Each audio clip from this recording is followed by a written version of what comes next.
Everyone, welcome to my channel. ఎలా ఉన్నారండి? అందరూ బాగున్నారా? ముందుగా మీ అందరికీ కూడా గురు పౌర్ణమి శుభాకాంక్షలండి. నేనైతే పొద్దున్నే లేచి కొంచెం ఫ్రెష్ అప్ అయ్యి ఇలా భగవాన్ రూమ్లోకి వచ్చాను. ఇదంతా క్లీన్ చేయాలి కదా అనేసి. మా ఇంట్లో బాబా ఐడల్ ఉందండి. నేను అది షిరిడీలో తీసుకున్నాను. ఈ విగ్రహంకి ఈరోజు ఇంకా పూజ చేద్దాం అనుకుంటున్నాను. ఇంకా ఫస్ట్ అయితే లేచేసి ఆయనకి ప్రసాదం చేసి పక్కన పెట్టేశానండి. ఎందుకంటే వన్స్ అదంతా క్లీనింగ్లో కూర్చున్నానంటే నాకు మళ్ళీ ఇదంతా కుదరదు కనుక సో చేసేసి మూత పెట్టేసి పక్కన పెట్టేసి ఇక్కడ అంతా క్లీన్ చేసుకొని పెట్టుకున్నాను. అండ్ నాకు తెలిసిన గురువులు అంటే దత్తాత్రేయ అండ్ సాయిబాబానండి. వీళ్ళేనండి నా గురువులు అయితే మాత్రం. అంటే ఇంకా చాలామంది ఉన్నారులేండి దేవుళ్ళు, కానీ నాకు పెద్దగా ఆ దేవుళ్ళ మీద అంతగా అవగాహన లేదండి. అంతగా తెలియదు. అంటే నేను మీ అందరిలాగే యూట్యూబ్లో చాలామంది దక్షిణామూర్తి స్వామి వీళ్ళందరికీ చేయడం చూస్తున్నాను, కానీ నాకు తెలియంది నేను చేయలేను కదా. అందుకే నాకు తెలిసిన గురువులు అయితే దత్తాత్రేయ స్వామి అండ్ సాయిబాబానే కనుక నేను వీళ్ళ పారాయణం కూడా చేసుకుంటాను కనుక నా గురువులు అయితే వీలేనండి. నేను యాక్చువల్గా అనుకోలేదు ఈరోజు బాబాకి ఇలా పూజ చేస్తానని. ఫస్ట్ అయితే పౌర్ణమి కదా, అమ్మవారిని పెట్టుకొని పూజ చేసుకుందాం, ఆషాఢంలో వచ్చే పౌర్ణమి కదా అని అనుకున్నాను. బట్ సడన్గా ఎందుకు అనిపించింది, సరేలే ఎలానో ఇంకా వరలక్ష్మి వ్రతాలు వస్తున్నాయి కదా, నెక్స్ట్ మంత్ అంతా కూడా అమ్మవారికి పూజ చేస్తాం కదా లక్ష్మీదేవికి అని. బాబాని ఇంకా చెప్పాను కదండి, ఈ ఇయర్ నాకు బాబా పారాయణం కూడా చేయడం అవ్వలేదని. సో అలా దిగులు ఉంటూనే ఉండేది. అందుకనేనేమో బాబా ఇట్లా చేయించుకున్నారు నా చేత. నాకైతే చాలా హ్యాపీగా అనిపించిందండి ఈరోజు ఈ పూజ చేసేసరికి. చెప్పాను కదా నిన్న నైట్ వరకు నేను అనుకోలేదండి బాబాకి పూజ చేస్తానని. బట్ అందరూ కూడా అంటే మామూలుగా అందరిలా నేను యూట్యూబ్ చూస్తూ ఉంటే అందరూ కూడా గురువులకే చేస్తూ ఉన్నారు. గురు పౌర్ణమి అంటే నార్మల్గా ఇవన్నీ ఇప్పుడు వచ్చాయండి. ముందు పౌర్ణమి అంటే లక్ష్మీ అమ్మవారికి ఇలాగే చేస్తారు కదా. నేను కూడా అలానే అనుకున్నాను. సర్లే అనేసి ఎలాగని ఇంట్లో నా బాబా ఉన్నారు అండ్ నేను కూడా పూజ చేసుకోలేకపోయినా బాధతో ఉన్నాననేసి చేసుకున్నానండి. నా దగ్గర ఇలా పాదాలు ఏవేవో అంటారు కదండి, ఏదేదో పూజ చేసుకుంటారు. నా దగ్గర అవేం లేవు. నా దగ్గర ఉన్న దాంతోనే నేను చాలా తృప్తిగా చేసుకుంటానండి. నా దగ్గర అవి లేవు, పూజ చేయకూడదేమో, ఈ ప్రసాదం చేయలేదు పూజ చేయకూడదేమో అని ఇట్లాంటివన్నీ నేను పట్టించుకోనండి. అంటే ఒకరిని కించపరిచి మాట్లాడడం అని కాదు, కానీ నాకు మనస్ఫూర్తిగా చెయ్యాలని అనిపిస్తే నేను చేసేసుకుంటానండి పూజ.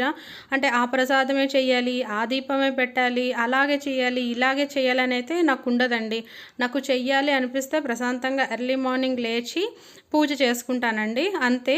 ఇంకా ఎవరు ఎన్నన్నా సరే నేను అది వినిపించుకోనండి. అంటే అలా చేయకూడదు అన్నాను సరే నేను విననండి. ఎందుకంటే నేను వినేవి కొంతమంది మాటలే. అంటే చాగంటి గారని, గరికపేట గారు ఇలా వీళ్ళ ద్వారా వింటానండి. అంటే నాకు దత్తాత్రేయ స్వామి గురించి బాబా గురించి అంటే నాకు చిన్నప్పటి నుంచి తెలుసులేండి. బట్ దత్తాత్రేయ స్వామి గారు ఆ స్వామి గురించి మాత్రం నాకు నందూరి గారు వీడియోస్ ద్వారానే తెలిసిందండి. ఎట్లా అంటే ఆయన పారాయణం కంపల్సరీగా నేను చేసుకుంటూనే ఉంటానండి. అంత పిచ్చండి నాకు దత్తాత్రేయ స్వామి అంటేను. అదైతే ఓన్లీ నాకు నందూరి గారి వల్లనే నాకు ఆ దేవుడి మీద అంత భక్తి కలిగిందండి. సో నేను పూజలు చేయడానికి అన్నిట్లకన్నా ఫస్ట్ అయితే దత్తాత్రేయ స్వామి పారాయణంతోనే స్టార్ట్ చేశాను. పూజ అంటే నేను ఇంకా ఏమి పెద్దగా అంటే నాకు తెలియదు ఎలా చేయాలో. నేను చేసింది దీపారాధన, నైవేద్యం, మంగళహారతి అండ్ నేను దత్తాత్రేయ స్వామిది, బాబాది అష్టోత్తరాలు చదువుకున్నాను, సాయిబాబా చాలీసా చదువుకున్నాను. అండ్ దత్తాత్రేయ స్వామివి కూడా కొన్ని శ్లోకాస్ ఉంటాయి కదండి, పారాయణం ఉంటుంది కదా, ఆ బుక్కులు ఉన్నాయి నా దగ్గర రెండును, దత్తాత్రేయ స్వామిదిను బాబాది. ఆ బుక్కుల్లో చూసుకొని కొన్ని శ్లోకాస్ ఉంటే అవి చదువుకున్నాను, వాళ్ళ అష్టోత్తరాలు చదువుకున్నానండి. ఇట్లానే అయితే నేనైతే పూజ చేసుకున్నాను. తృప్తిగా అనిపించింది, హ్యాపీగా అనిపించింది. ఎక్కువగా పీఠాలు పెట్టేసి ఇవన్నీ అయితే నేను చేసుకోలేదు. ఎందుకంటే చెప్పాను కదండి, పూజ 2 నిమిషాల పనే, కానీ పూజకు ముందు పూజ తర్వాత చాలా పని ఉంటుందండి. ఎవ్రీడే పూజ అంటే కొంచెం కష్టమేనండి ఇట్లా చేయాలంటే. నాకు అగైన్ మళ్ళీ మండే నుంచి నేను 16 సోమవారాలు వ్రతం చేసుకోవడం స్టార్ట్ చేస్తున్నానండి. నాది ఇది 3rd ఇయర్. నేను 3 ఇయర్స్ కంటిన్యూస్గా చేస్తానని అనుకున్నాను. సో 2 ఇయర్స్ కంప్లీట్ అయిపోయింది, ఇది 3rd ఇయర్. సో పీఠం అంతా పెట్టి పెద్ద పూజలా పెట్టుకున్నాను అనుకోండి, ఉపవాసం ఇవంతాను వ్రతంలా చేసుకుంటే నాకు మళ్ళీ అంటే ఈవినింగ్ క్లీన్ చేయడానికి అవ్వదు.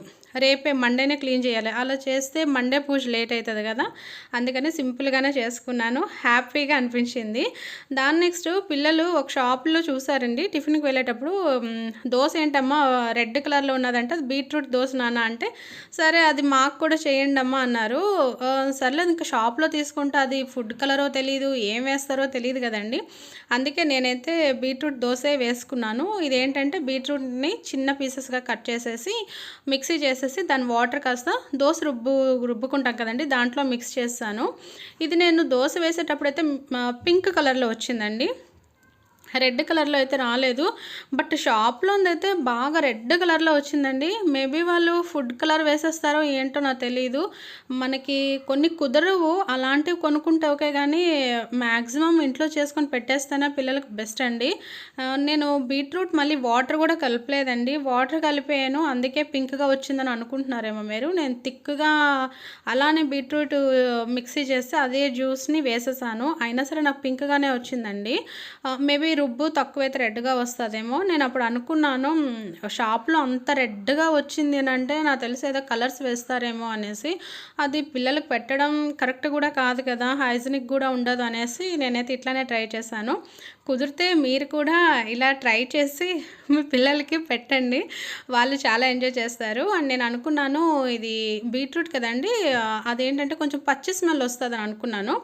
బట్ అలా ఏమీ రాలేదు. దోశలు కూడా చాలా సాఫ్ట్గా చాలా నీట్గా వచ్చాయి. అది ప్యాన్కి అతుక్కుంటాయేమో, బీట్రూట్ స్మెల్ వస్తుందేమో అలా అసలు అనుకోవద్దండి. కొంతమంది పిల్లలు బీట్రూట్ తినరు, దాని జ్యూస్ తాగరు, అలాంటి వాళ్ళకి ఇదే బెస్ట్ అండి. నేను కొన్ని మీషోలో ఆర్డర్ పెట్టుకున్నానండి. ఫస్ట్ అయితే ఇదండి, ఇదైతే నేను మీషోలో తీసుకున్నాను. చాలా క్యూట్గా ఉంది. ఇలా వస్తుందని అయితే నేను అస్సలు అనుకోలేదు. కింద ఇట్లా ఉర్లీ బౌల్లో ఉండి పైన లోటస్ ఫ్లవర్లా ఉన్నది. ఇది మొత్తం అటాచ్డేనండి, మనం వచ్చాక ఫిట్ చేసుకోవడం అట్లాంటిది అయితే ఏమీ లేదు. ఇదేమో నాకు 210 పడిందండి. నేను అన్నీ చాలా తక్కువ కాస్ట్గా తీసుకున్నాను. కింద మనం ఫ్లవర్స్ వేసుకొని డెకరేట్ చేసుకోవచ్చు, పైన ఏదైనా క్యాండిల్ పెట్టేసుకోవచ్చు. ఇది దివాళీకే కాదులేండి, ఎప్పుడైనా పూజా రూమ్లో పెట్టుకోవచ్చు, హాల్లో కూడా ఏ ఫెస్టివల్స్కైనా సరే ఇది యూజ్ చేసుకోవచ్చు అండి. ఇదైతే నాకు చెప్పాను కదా నేను 210 అయితే పడింది నాకు. సూపర్ పీస్ అండి ఇది, మీరు కూడా తీసుకోవచ్చండి, దాని సజెషన్ ఇస్తాను. నెక్స్ట్ ఏంటంటే ఇది కింద ఇట్లా దియాలు పెట్టుకునేటట్టుగా, అంటే ఇక్కడంతా ఫ్లవర్స్ వేసుకొని ఇదంతా దియాస్ పెట్టుకొని ఇక్కడ కూడా దియా పెట్టుకోవచ్చు అండి. దీంట్లో కుదిరితే వాటర్ వేయకపోతేనే బెస్ట్ అండి అనుకుంటున్నాను, తెలియదు నాకు కూడా క్లియర్గా. ఇప్పటివరకు నేను ఫ్లవర్స్ వేసి యూజ్ చేశానే తప్ప వాటర్ వేసి వాటర్ మీద ఫ్లవర్స్ అయితే నేను ఎప్పుడూ వేయలేదు. చెప్పాను కదా ఇవన్నీ నేను మీషోలోనే తీసుకున్నానండి. ఇదైతే నాకు మొత్తం 287 రూపీస్ పడిందండి, అంటే 290 దగ్గరగా. ఇంకా 290కి తగ్గిందిలేండి నాకు, ఇంకాను 287 అయితే దీని కాస్ట్. నాకు 280కి అట్లా పడిందండి. క్వాలిటీ పరంగా చూసుకుంటే ఇది చాలా బెస్ట్ అండి. ఇదైతే నేను ఇంటికి వచ్చాక ఫిట్ చేసుకున్నానండి. ఇక్కడ ఒకటి ఇలా ఇస్తారు, ఇలా ఓపెన్ చేసుకొని ఇస్తారు వాళ్ళు, మనం ఫిట్ చేయాలి. అండ్ ఈ రాడ్ సపరేట్గా ఇస్తారు అండ్ ఇది సపరేట్గా ఇస్తారు. అంటే 1 2 3 and 4 పీసెస్ ఇస్తారండి. ఇది మనం జాయిన్ చేసుకోవచ్చు. ఇప్పుడు నేను ఇవి తీసేసి మళ్ళీ ఫిట్ చేయడం చూపిస్తే ఎక్కువ టైం అవుతుంది అనేసి టైం టేక్ మీకు ఇట్లా చూపిస్తున్నానండి. ఇది ఎక్కడ కూడా డ్యామేజ్ అవ్వడం అని, లేకుంటే ఎక్కడైనా కలర్ షేడ్ అవ్వడం కానీ అలా ఏం లేదండి. అండ్ ఇటువైపులో ఇదంతా క్యాండిల్స్, ఇన్ని క్యాండిల్స్ ఎవరం పెడతాము అని అంటే చిన్న పాట్స్ ఉంటాయి కదండి, దాంట్లో కలర్స్ అంటే మనం ముగ్గులు పెట్టుకుంటాం కదా, కలర్స్ వేసి కూడా పెట్టుకుంటే చాలా అందంగా అనిపిస్తుందండి. కొనుక్కొని పెట్టుకున్నాం అనుకోండి ఏదో ఒక రకంగా యూజ్ అవుతుంది కదా అనేసి. దాని నెక్స్ట్ ఇది తీసుకున్నాను. ఇదైతే చాలా చిన్నదండి, ఇంచుమించు మన చెయ్యికి కొంచెం పెద్దగా ఉంటుంది. నేనైతే ఫస్ట్ ఇది చూసి బాగోదేమో అని అనుకున్నాను, కానీ వచ్చిన తర్వాత అనిపించింది చాలా బాగుందండి. ఇది కొంచెం డెలికేట్గా ఉందండి, బట్ ఓకే. అంటే ఇది కూడా నాకు చాలా తక్కువకే పడిందండి, 150 రూపీస్కి పడిందండి. 150 కంటే మనకు అంత స్ట్రాంగ్ అయింది ఏం రాదు కదా. యాక్చువల్గా ఇవన్నీ స్ట్రాంగ్గానే ఉన్నది, అండ్ ఇది కూడా చాలా స్ట్రాంగ్గా ఉందండి.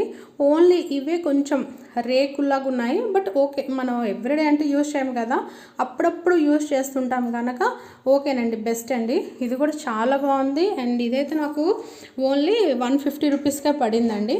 మీకు ఇట్లాంటివి నేను చాలామంది కొంటూ ఉంటుంటారు కదా, మీ అంటే వీడియోలో పెడుతూ ఉంటారు, తీసేసుకుంటే బెస్ట్ బాగున్నాయని. నేనైతే డౌట్గానే తీసుకున్నానండి, అంటే ఎలా ఉంటాయో ఏంటో అని.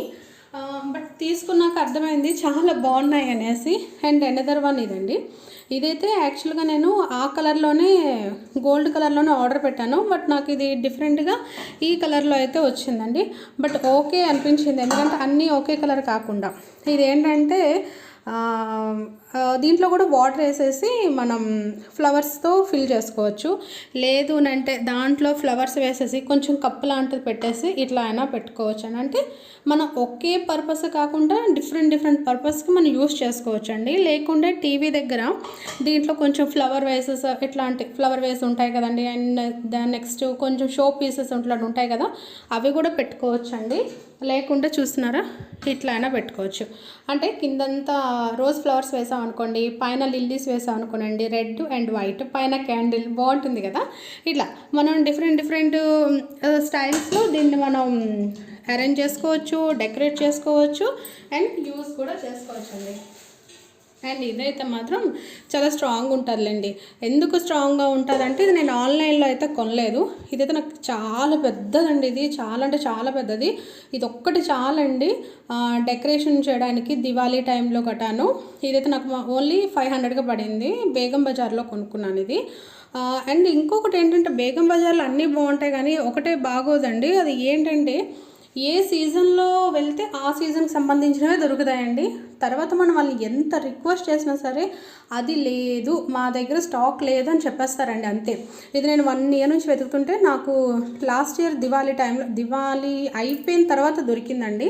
అక్కడ బయట పెట్టుంటే సడన్గా వెళ్ళి అడిగాను, 500 అన్నారు. బేగం బజార్లో హోల్సేల్ అంటారండి, వాళ్ళు 500 చెప్పనియండి, 5000 చెప్పనియండి, రూపాయి కూడా తగ్గించరండి. మనం బల్క్లో తీసుకుంటే తగ్గిస్తారు కానీ లేకుంటే తగ్గించరండి. ఇదైతే మాత్రం చాలా పెద్దదండి. యాక్చువల్గా ఈ అన్నిట్లో లాగే అంటే చూడడానికి ఇవన్నీ ఈక్వల్గానే అనిపిస్తున్నాయి కదా, అంటే సేమ్ కలర్ అని. కానీ వాటి మీద ఇది కంపేర్ చేసుకుంటే కొంచెం స్ట్రాంగ్గా ఉంది. అండ్ దీని కలర్ కూడా అంత త్వరగా ఊడదండి. అలాంటి ఇవి ఊడిపోతాయని కాదు, అంటే దానితో కంపేర్ చేసుకుంటే కొంచెం బెస్ట్ క్వాలిటీ అని అయితే చెప్పొచ్చు. కాకపోతే మనకు చాలా తక్కువకి దొరుకుతున్నాయి కనుక ఈ ఓకే అని అనిపిస్తుందండి. అన్నీ తక్కువకే వచ్చేయాలని అంటే కుదరదు కదా.